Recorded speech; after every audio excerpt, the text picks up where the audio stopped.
Welcome to the 5th chapter, talking about Detroit sports. Now, here's Dennis Fithian. I love that guy running out of the tunnel, like the Lions. Yeah, I like all of that. Welcome in to Detroit Sports Talk here on the 5th chapter, presented by CashToBitcoin.com. As we take off here on this Tuesday, you see the gang all in there. Rob and Adrian on the bottom flight. Up top is Jelinek, and introducing from left to right, you see Penn State Pete is there. Pete Finelli. What's up, Pete? Here on the gang all in there. Rob. A little feedback. Sorry. Yeah, I'm getting that feedback too, Rob. I know that was me. I cut it off. Oh, that's good. Well, you're the producer, so we went to you, and there we have Raj, who's right in middle. All right, guys. Big weekend of football. It wasn't a great weekend with great games, but Adrian, we'll start with you. It was wild card weekend. We're going to get to all of it, but give us something that excited you. I would say it was pretty disappointing. It was a lot of blowouts.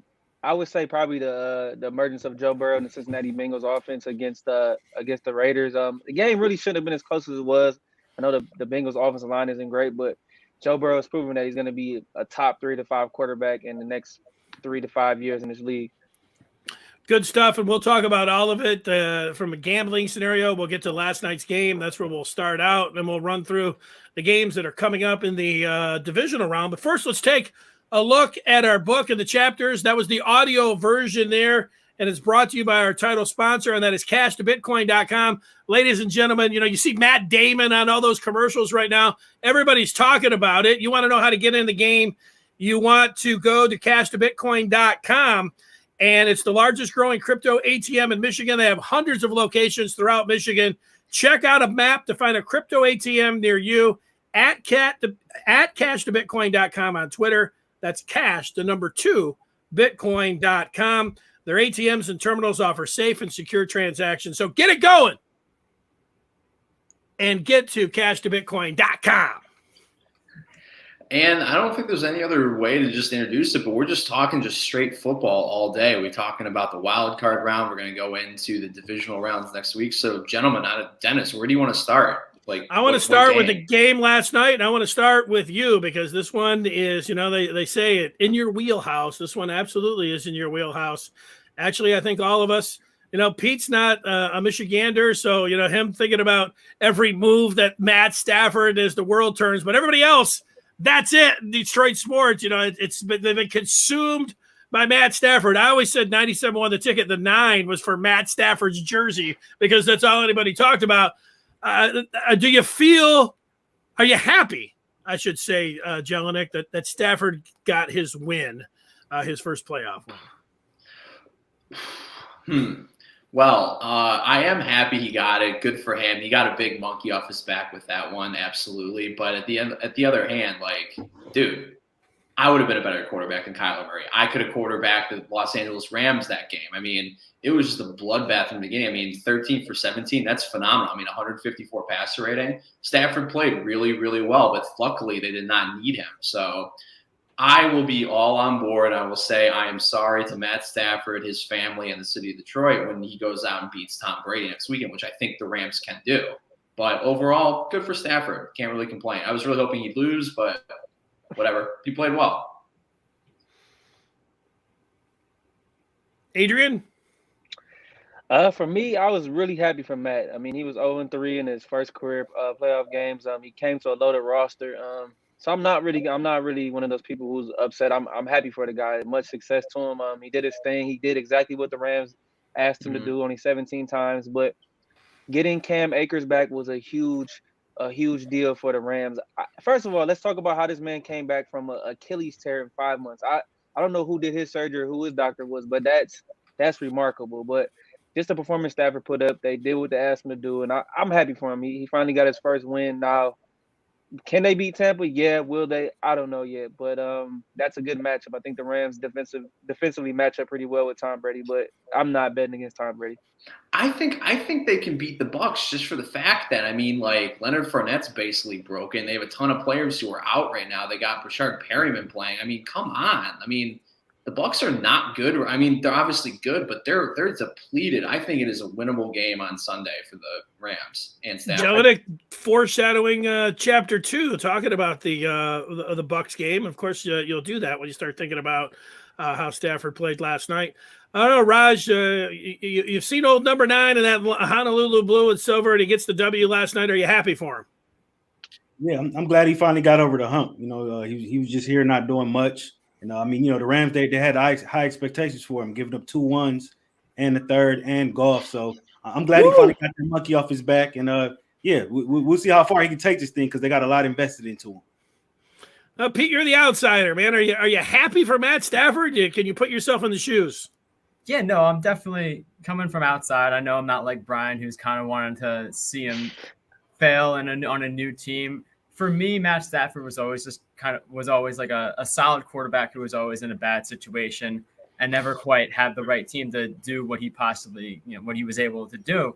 And now he's on the Rams and he's having success, got his first playoff win. And honestly, I like seeing that because I have no reason to dislike Stafford.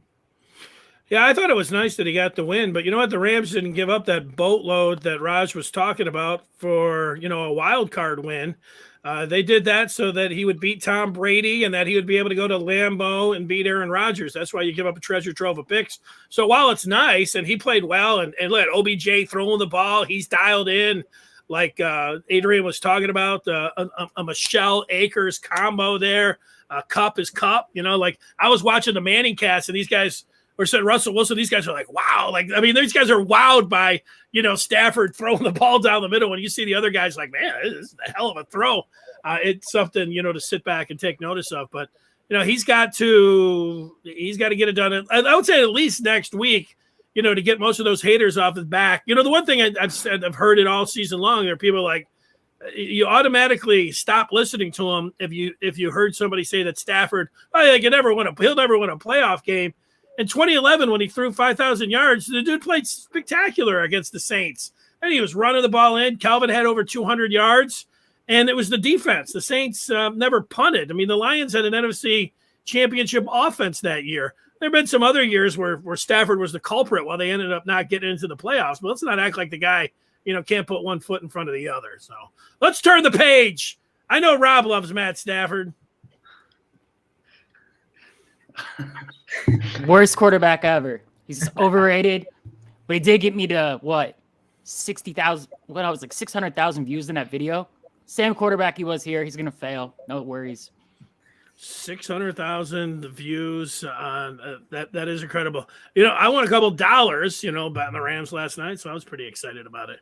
Here's the one thing about it is we turn the page. I'll just do it as we get into the game where it is the Rams at the Bucks.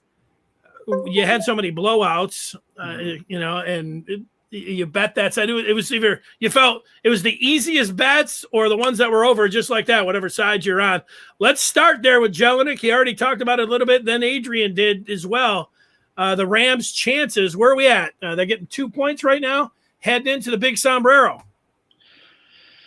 Yeah, I mean, I think the Rams have a serious shot at beating the Bucks. Absolutely, like I said a couple minutes ago, the Bucks are just depleted in every way, shape, and form. And I just the way that offense clicked last night, and on top of that, the defense is outstanding right now. So I really think that'll be that'll be a bad look for Stafford and the Rams to go down to Tampa and lose. I think they're the better team all around, and we'll see what happens. But I think that's a winnable game. Absolutely. Yeah, no. The wide receivers, both of them are gone. Mm-hmm. Fournette might not be in there. Adrian, you said you don't know yet, but it's just not going to be a monumental upset if the Rams are able to pull it off. What do you think? No, I think this game's going to be really close. I think Vegas has it like on the money. I think this is going to be a barn burner for sure. I think the key. It better be. I think the key in this game has to be the ability for the Rams to run the football. Like they always say, teams who are super physical, you need to run at them. You got to run at Vita Vea and tire him out. And with the two-back system, I think they can do it. I don't know if Sean Murphy Bunting, their slot corner for Tampa's coming back or not. They said he has a chance, but he has a hamstring anyway. So they like to take chances. I think you can get some plays over middle with Van Jefferson, who I think is the X factor. I know Odell's going to play big. They're probably going to double team Cooper Kupp, but I just think if Stafford doesn't turn the ball over and the Rams can get a semblance of a run game, the key is to keep Tom Brady off the football field and get scores, no field goals. Yeah, Eagles didn't do much. Your Eagles there, Pete. But what do you think in this one right here? And it's not like Giovanni Bernard or Vaughn. If they have to throw those two running backs out there, it's going to be a different story. But can Tom Brady get it done? Yeah, it's tough to say because you never really want to bet against Brady. But looking at it, it all kind of lines up for the Rams. I mean, you talked about the injuries. Obviously, Antonio Brown's gone. Godwin's hurt. Fournette and Rojo. Tristan Wirfs is dealing with an injury. But also for the Rams, all their new acquires are kind of clicking right now with OBJ. He's been getting in the end zone. Von Miller at 6 tackles and a sack. And now Cam Akers is back and that they got a 2-attack run game. As much as you don't want to bet against Brady, it is just kind of – things are just kind of lining up for the Rams. But Raj, you loading up, putting the house and car on Matt Stafford's shoulders and taking the easy money here? See, everything in this game leans towards the Rams. They're healthier. The Bucs got a bunch of people out. It seems like everything's set up for Stafford to win this game. Normally when everything's leading in one direction, I go the opposite way. So I'm not going to count Brady out in this game. Brady's been there. He's a proven winner. He's done it. Stafford has not got over the hump. He beat Arizona. That was the game they were supposed to win. He's going to go to Tampa and lose. I like it. You know what? And, for people that are tuning in and didn't see Thursday's show, this is we are postponing the 5th chapter after tonight's show. I saw Paul there jumping in saying, what's up? Paul, we may get back into a relaunch. And if we do, I've already put down on the notepad, Jelinek with wine, I think is I like it.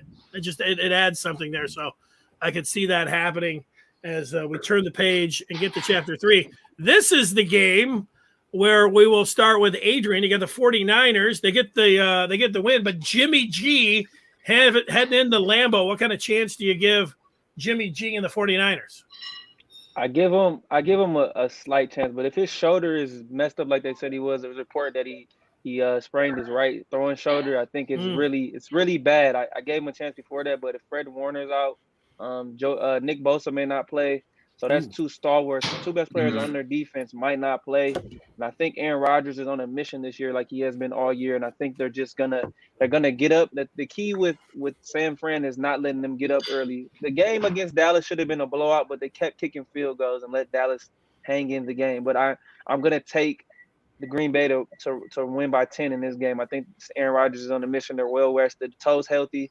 Aaron Jones will be healthy. I think they're going to give him a big dose of A.J. Dillon. Devontae can't be stopped. Better than Debo. A hell of a player Debo is, though. But I think Aaron Rodgers, like I said, is on a mission, and he's got something to prove. Pete Fidelli, you ready to back the 49ers here?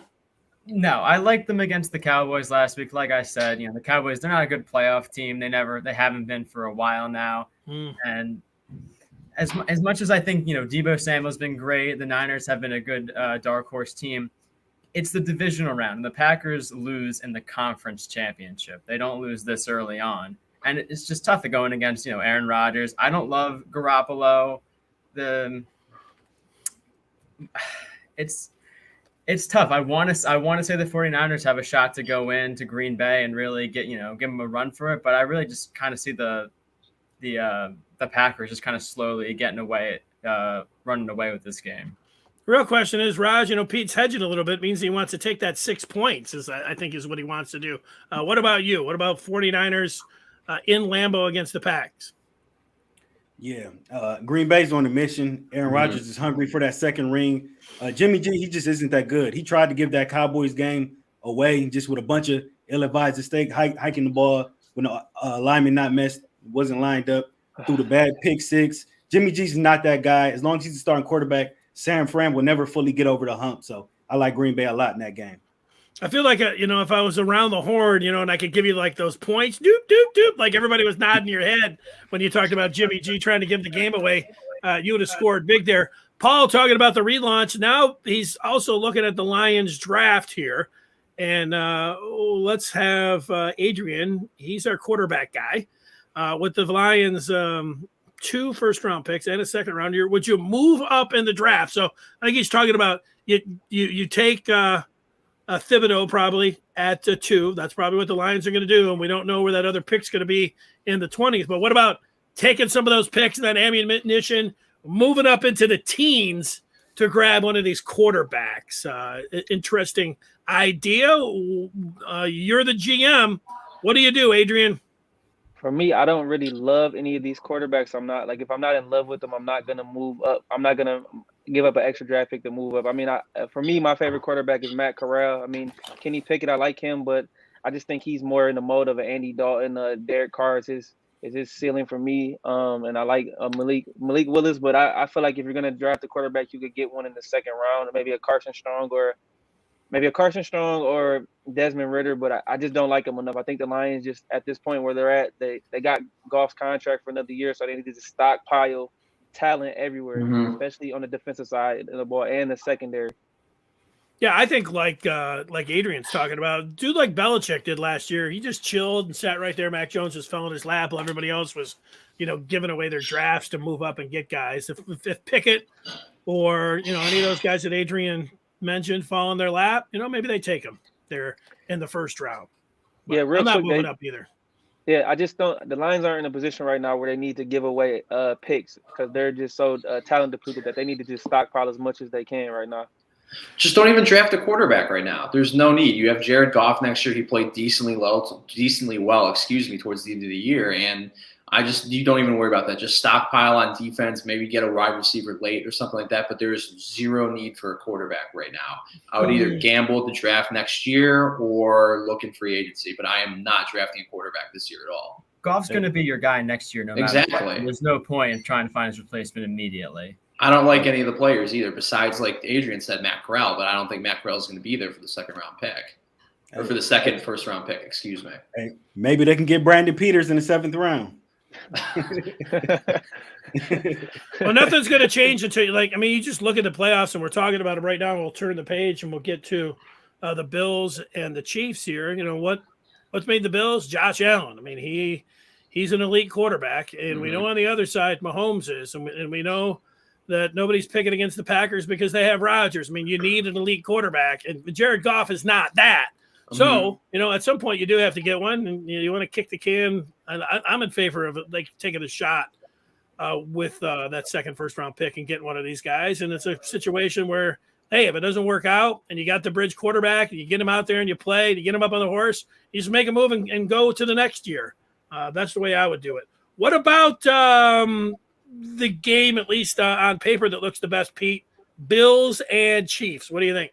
Well, yeah, you talk about having elite quarterbacks, and obviously these are two of the best young quarterbacks right now. The problem I see with the Bills is that entire offense runs through Josh Allen, the passing game and the running game, essentially. So if he's not clicking everywhere, that offense is going to struggle. Whereas with the Chiefs, the run game hasn't been great, but, you have Travis Kelce, you have Tyreek Hill, and Mahomes has been hot recently. That defense has gotten a lot better since the last time these two teams played, where, of course, the Bills won 38-20. Also, no Trey White, of course, which is going to be different. I think the Chiefs has just been that much hotter of a team. I know they both got big wins last week, but the Bills, I feel like, just have that much greater of a chance to just not quite produce what they should be able to. The Bills had a perfect game last week, and against the good defense and the Patriots. I want to bet the Bills, absolutely, because you're right. It does run through Josh Allen. You got Stephon Diggs, you got Dawson Knox, and that's a great offense. And if they're clicking on all cylinders, that offense might compare to the Kansas City Chief offense. And I just love the way Josh Allen can run. He can throw. I got to go with the Bills in this one. I'm just sick of seeing the Chiefs. There's something about Mahomes I'm starting not to like. I mean, he's a likable dude, whatever, but there's something about him that I just can't stand at this point. It's his wife and it's his brother. It's his wife and his brother. Those guys, they're both annoying. The worst. Right. So it's not the sneakerhead dude. Like, oh, these just sold out. I think he's kind of funny in those. Raj, What about it? What about this game?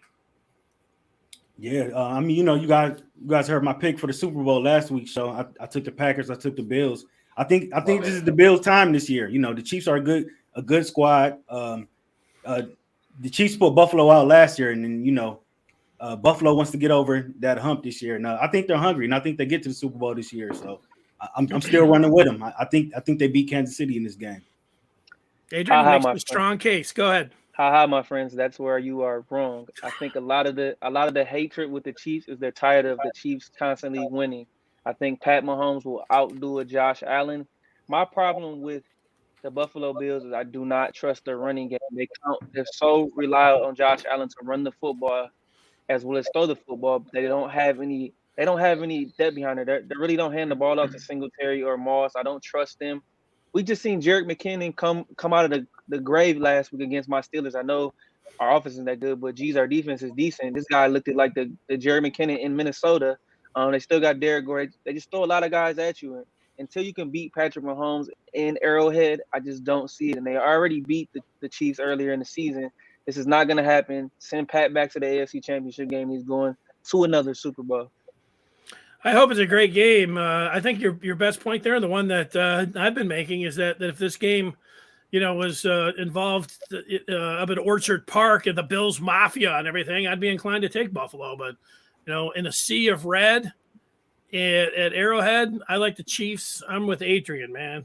Give them to me. So. Bills are hot. Bills are hot right now. Give me Buffalo. Bills are hot, but they have the ability to just crash all of a sudden. I mean, you saw the game against Jacksonville, which was obviously a while ago, but they were coming off a real hot streak where they looked unbeatable, and then all of a sudden they were mortal like everybody else. And that's the Chiefs were mortal at the beginning of the year. The Chiefs looked horrible at the beginning of the year. They fixed the defense, and now they've won 9 of the last 10.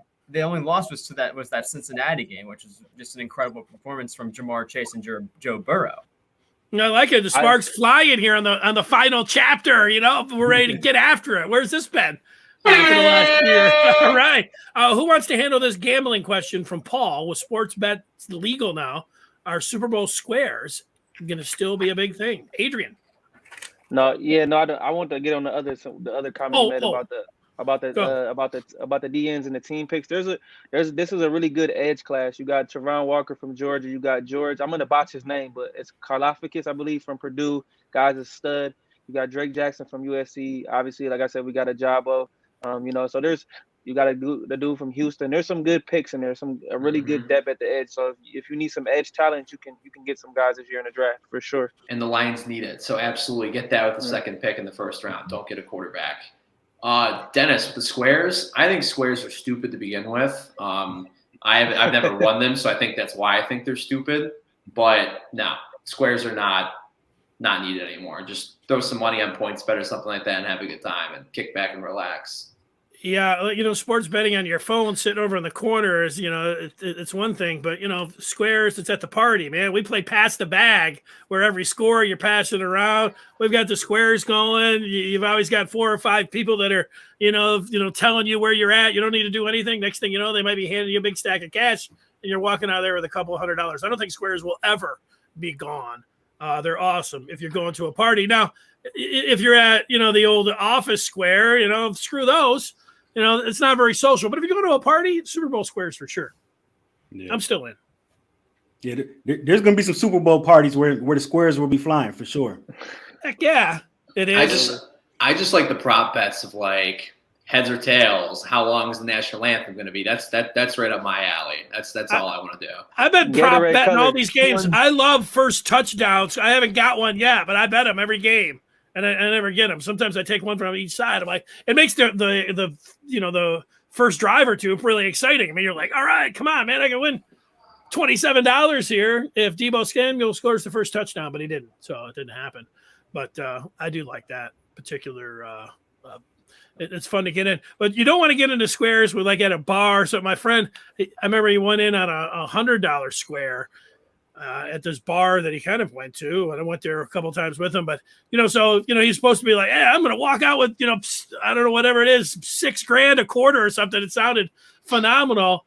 And they got there and the dude was like, yeah, somebody stole the cash behind the thing. So we all lost out. Everybody's like, That sounded like a total inside job, but Total inside job. Absolutely. just walked away and never went to the bar anymore. So, and probably anybody else that got screwed over there was like, wait a second, where's the money?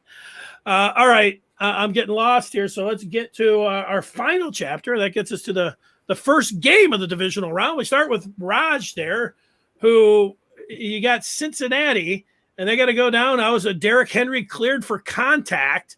I mean, this sounds iffy whether he's going to be able to play or not, or be the legit Derrick Henry that Pete and I had as we picked Tennessee to go to the Super Bowl. But I don't know, Raj. I mean, how do you see this game? The Bengals are on fire. Well, I mean, that's a big deciding factor right there if Derrick Henry plays or not. But yeah, I don't think you want to see Cincinnati right now. They're real dangerous, young, hungry team. They're firing on all cylinders. And if I was the Titans, I know they're the number one overall seed in the AFC, but I think they're on the upset alert. I'll jump in. I think so too, Jelinek. Sorry, I went in there. I didn't put my hand up, but you know what? There was you watch a little bit of Cincinnati this last week, and you know what it takes to win in the NFL. It's having an elite quarterback, and Burrow and the gun that he's got right now, and the receivers that he has. I'm going to pick Cincinnati outright. Go ahead, Jelinek. I was going to say the same thing. Burrow is effing awesome. I love him. He's easily my favorite player in the league now. And we were talking about hot with the Bills and the Chiefs. Joe Burrow and Jamar Chase are playing out of their minds right now. On top of that, can't stop them. I can't remember the dude's name, but their tight end, who's basically like a wide receiver too, almost. He always gets open. Yeah, Yeah, he always gets open if Jamar Chase is double up or whatever. So overall, I mean, I love the Cincinnati team, and I think Ryan Tannehill and the Titans, especially without Derrick Henry, are fraudulent in every way. So give me the Bengals all day long. Higgins, Boyd, and you got a pretty good running back as well. When you talk about Mixon. Oh, you got Joe Mixon. Yeah, I totally forgot about him. He's amazing. Like, he's great. So and they got Chris Evans, the rookie from Michigan. Ooh, nice point, Raj. That's right. That's a nice little plug. But yeah, give me the Bengals, man. I don't like Ryan Tannehill. I don't know why. He's not good. He's not good at all. He's a game manager. Yeah, exactly. But if Derrick Henry's not there, I would be a better quarterback than Ryan Tannehill. So give me Cincinnati in the 3.5. Absolutely. I don't know how much of that wine. I'm sorry to cut you off there, Pete, but this is Jelinek's better than Kyler Murray and Ryan Tannehill out there. I love the confidence. Everybody knows he's crazy. Go ahead, Pete. New year, new me. I don't want I don't want to be too obvious here, but obviously if Derrick Henry isn't out there being what he normally is, the Titans have no shot here. But if I'm the Titans right now and going into this, that Derrick Henry's maybe at like 50, 60%, you got to do as best as you can to not let the Bengals know that. Because if they know that he's not, the threat that he normally is, they're not going to, respect the run game as much. And you got to fool them as long as you can that he's still that threat. Because if not, they're gonna cover AJ Brown and they're gonna double him no problem. But even if he does play, first game back, the bye week was great. I'm rolling with the Bengals too, though. Yeah, he's got to be the king. He can't be a prince. And you just wonder though. Sometimes you get a fresh back that all this mileage, everybody's hurt. He might also be coming in as the king, and you're just dropping him in there, and he might be fresh as a daisy, and he could have run all over him. But I'm taking Cincy myself. All right, boys, let's just go around the horn here. Jelinek, when golf season comes around, you got any final thoughts, playoffs, anything else? Go ahead. No, I just think it's going to be either Bengals, Bills in the AFC, and then Green Bay in the NFC. I mean, overall, the playoffs have sucked so far with the extra team. I don't want to expand the NFL anymore, but hopefully the divisional round will be great. But, guys, it's been a pleasure getting to know you. I've loved working on the show. Cheers to all of you. Hope we stay in contact and constantly talk to each other. Nice job. Anybody. All right, go ahead, Adrian. I just want to kind of piggyback back what Brian said. Let's keep in touch. It's not goodbye. See you later. I got some things in the works. Hopefully we can work on some stuff. Gonna keep getting at it. Looking forward to like I said, this week. Hopefully Packers Chiefs Super Bowl. March Madness coming up real soon. So there's a lot of stuff going on. NBA's about to start heating up again. So I'm just excited. I'm thankful for the opportunity to take this and do even bigger things. So. Good job, Adrian. Rob Diddy. The, It was- the producer extraordinaire. There he is. Kind of looks like a gangster sitting back there. Thank you. I got really bad headaches from leaning forward. It was my highest honor to learn this skill and advance it. And the best is yet to come because the audio format's not going away. You guys are all welcome there. We'll just rebrand it. Since, there's a lot of listeners there, we got to make it great again and go from there. Good job there, Rob. Pete, you came in out there from Penn State, did a great job. You went from somebody that I wasn't sure was going to be able to be on camera to strong future, man. Great job. Turned into Penn State Pete. You did. I really enjoyed it. And I'm really excited to get back into it with you guys in the future. I'm also going to start getting involved with comm radio here at Penn State, working on that, gain some more experience. Absolutely. But yeah, absolutely want to get back to doing this with you guys. It's been such a blast, and I really appreciate it. And here he is, Raj. He's got the sounder, which we're going to have him take us out. But go ahead, Raj. What'd you think, man? It was always great having you on here. Yeah. It's been a pleasure talking to you guys. I think the best is yet to come. Just make sure you guys just Google Raj Bundles, Raj Space Bundles. Got a new project coming next month. New visual dropping Thursday. Just Google. So subscribe on YouTube, Apple Music, Spotify, everything. The best is yet to come. And I appreciate this. I always love talking to you guys. I love it. Give us that sounder and take us out, man. Everybody have a great night. By the